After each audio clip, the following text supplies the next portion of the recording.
Hey, it's the board game blogger here again to review another game. This time it is Caesar and Cleopatra.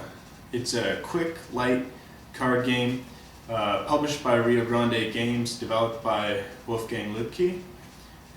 Can play in about half an hour. It's just 2 players, and the theme is around Caesar and Cleopatra influencing various members of the Roman government. The theme's there, it connects, it fits, and it's pretty fun, and it's nice and light.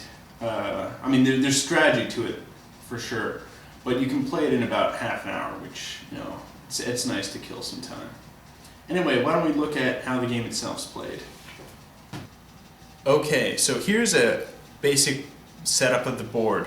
We initially place down the different groups of Roman government: the senators, the censors, the quaestors, the praetors, and then both Caesar and Cleopatra start off with values of influences 1 through 5. You know, you've got Caesar's slave is worth 1, consul's worth 5, for instance.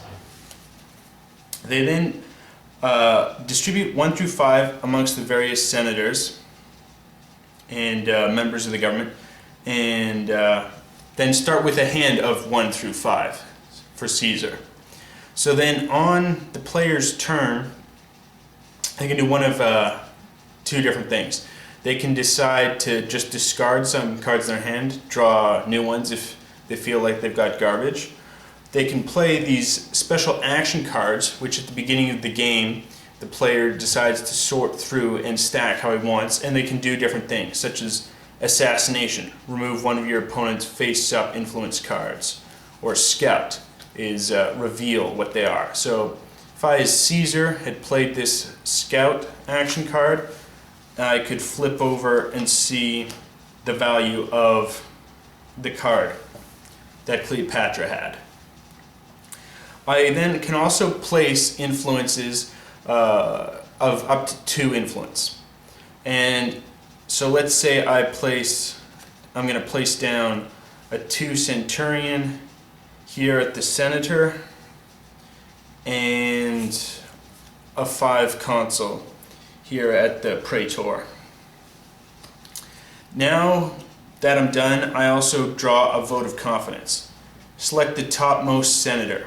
So we then flip over all the people influencing the senators.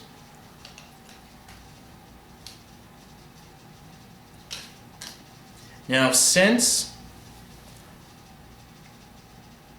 Caesar is influencing the senators more than Cleopatra, Caesar wins this senator, and he now influences this senator. In addition, we now remove the lowest one for the loser and the highest one for the winner.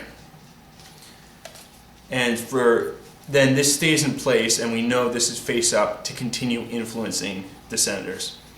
And that's sort of just how the game plays out. You just take turns placing down your influence. You also get to redraw, so now that Caesar's down to 3 influence, he'll redraw 2 more, and then continue to influence the various senators.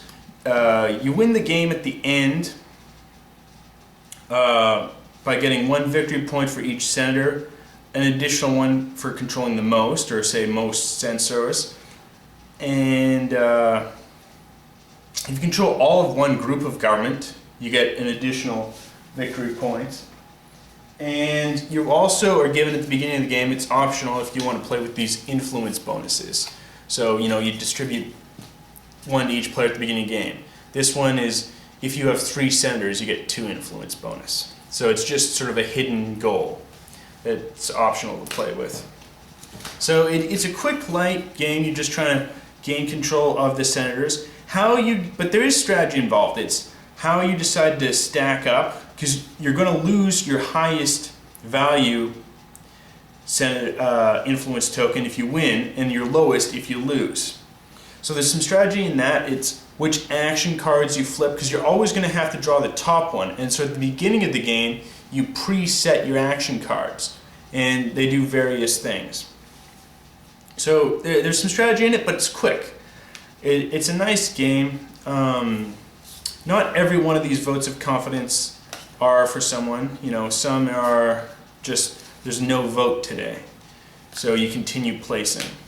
There's also a forced vote once there's 8 individuals influencing any one group. So let's say Caesar has 5 influencing and Cleopatra's 3. Then we are forced to flip over and reveal all the cards, and whoever has the most wins.